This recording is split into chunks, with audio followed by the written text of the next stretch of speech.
Welcome back to artofdino.com, and it's time to share some thoughts on the eclipse that happened recently. I know everybody's probably got a little eclipse fatigue, but it was awesome and it was a really cool event, and I'd like to share my kind of thought process around it because I found some interesting things and I still don't know what to think. But I took some pictures and I also did something that I haven't seen anybody do.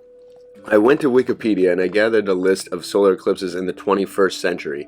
And I started on June 21st, 2001, and then I went to like 2020 or 30 or something. So take a look at this, because these are the days between the partial and total eclipses. So I counted the ones between the total eclipse and between the partial. So each one. So between June 21st and the next from that total to partial was 176 days, 178, and then for those two were 300. So take a look at this, because there's some weird, interesting little kind of connections here between some of these. Most of them are between 176 and 178 days, but then some have little gaps that are 148. So it makes me wonder, if sometimes these things happen and we miss them, but the cycle either way of 177, 178, is that cycle the cycle of a new and different object, or is that just the moon and conjunction of the moon and sun like they tell us it is? But to me, it kind of seems like the revolution or the passing of something else that's on its completely own cycle. And I'm not sure exactly what, but it follows this 170, pretty much an average of 177 days. And then there's certain times where a total eclipse, like the one between, let's see, the one that occurred on August 1st, 2008. Before that, it was 856 days for a total eclipse. And then the next total eclipse after that was 355 days. So it always switches. You never can really tell, but yeah, it sometimes goes between 354, 856 for totals. I gathered the information just by going and kind of doing like a time calculator, and I jotted it all down, so maybe you all can as well examine this and check it out. I didn't go into the exact seconds and minutes and things like that, which would be interesting to see if everyone is the same. But take a look at these. The total eclipse every 857 days. So is this illustrating a cycle? But then certain times it goes from 857 to 355 days. So is there maybe sometimes eclipses that we haven't calculated correctly, or we don't know where they occur? Maybe they occur outside this realm. That is a thought as well. Sometimes, again, between totals is a 520 or a 680 day cycle. That one up there had a February 15th to August 11th. It had a breakup in between it of like 150 to 28 days between partial eclipses. So it's all very interesting, and I'm trusting Wikipedia. I'm not doing this actual research on my own, but it seems pretty accurate when you see where they are, and you can see the annular and which one. 531 days since a total eclipse, 355, and then again 177, 147, 178, 177, 177. So it's an interesting cycle, definitely. And again, it looks to me more like it's a unique cycle of something rather than a cycle of the two moons. But then again, it also could be those two, the moon and the sun cycles. And this is when that 360 whatever, there's so many different things, because they have to factor in the Saturnalia and different things like that as well.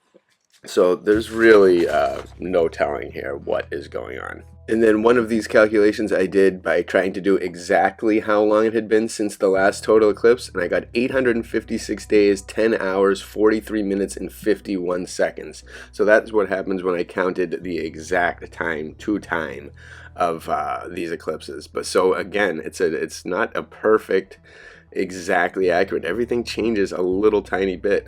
And again, that's, we are told it's just 365 days, boom, boom, boom. But, our weather gets off as time goes on. I wonder if we have disconnected from the supreme cycle of time that the ancients used, and that everything, the celestials and everything, is based on. Because I do believe that these were constructed. This whole process is constructed. It's some kind of thing that we're just not in on, and it's how it gets brighter, the light gets clearer almost. I've always thought, and I've heard other people say, but I've always thought myself as well, that it's almost like a cleansing. This is like a cycle where this lens needs to be cleansed. It needs to be cleaned. Both of them almost need to be like burnt off and purified, and that's what it seems like it would happen. And if again this is an ancient map up in the sky, then maybe like or there's just either way it's the life-giving source, the sun. The moon could be the map, but it could also be so much more. It provides its own light, it provides its own power. And we don't know about this mysterious Rahu in the middle with Jainism, which I will go into in another video, I think, because the Srimad Bhagavatam mentions it as well in a really interesting way. And also in some of these pictures, I tried to measure. I held like a coin up to my screen, and you can try this too on some of these.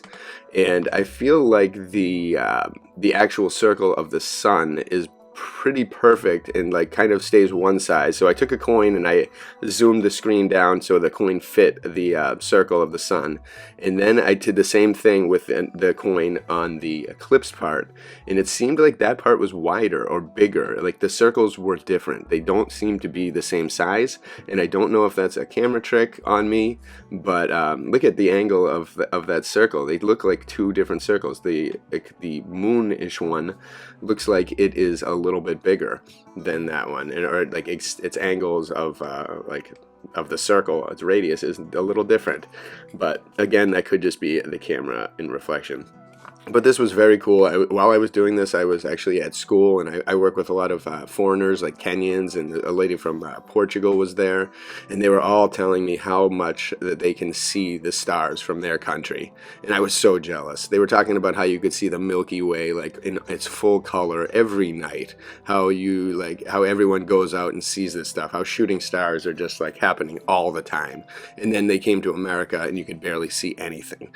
The light pollution, you're lucky to get like 10 stars a night. And so what a sick reality, and really unfortunate. But they're just hiding it from us Americans big time. So also in thinking about that it could be some other object and whatnot, I made sure, because I was very shocked to have it be clear in Boston, but I made sure to go out the next day, all day the next day, and search for the moon, because I knew if it peaked, if that little tiny sliver of a moon was to be shown, it would have to be in a certain spot for it to have been the moon the day before. And I found it the next day around sunset, a little above the horizon, and I was like, oh my god, I found it. I spotted the little tiny sliver. I didn't take a picture of it, but trust me.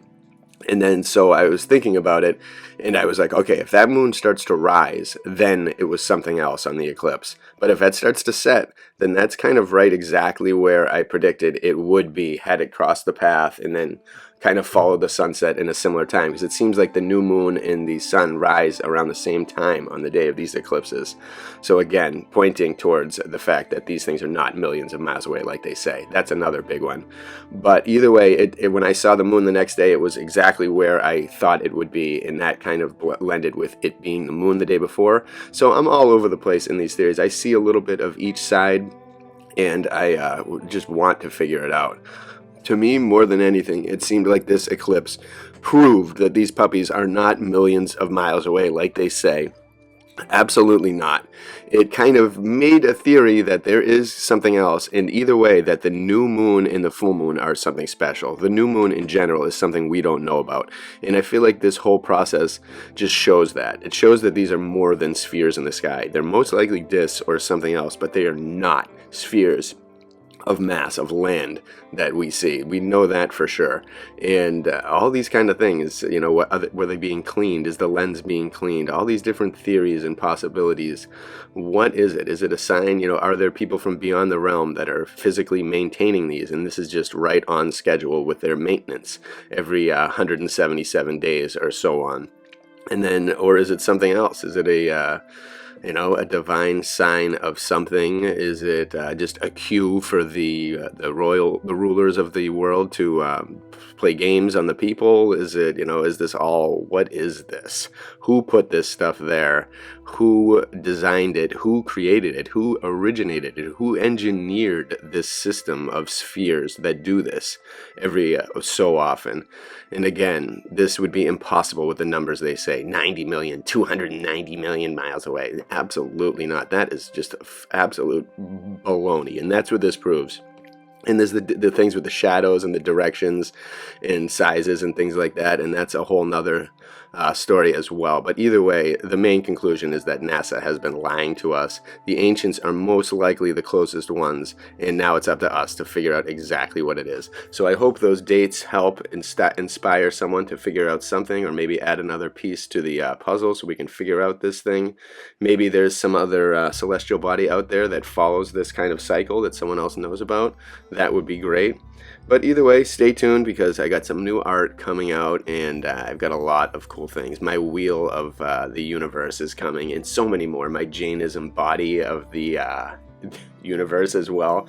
And then also I've got a just amazing little mandala coming your way. So everybody stay tuned. Either way, this eclipse was inspiring. It was awesome. It created a great energy. The lighting was just beautiful. I'm shocked that Massachusetts had clear skies. I feel blessed that that happened, because it's been so long since I've seen a cool celestial event like this. But it brought a lot of people together around me. It was a really great overall day, overall power, and the wonder of the universe just keeps on punching us and saying, figure me out, figure me out. So let's do it. Bless you all.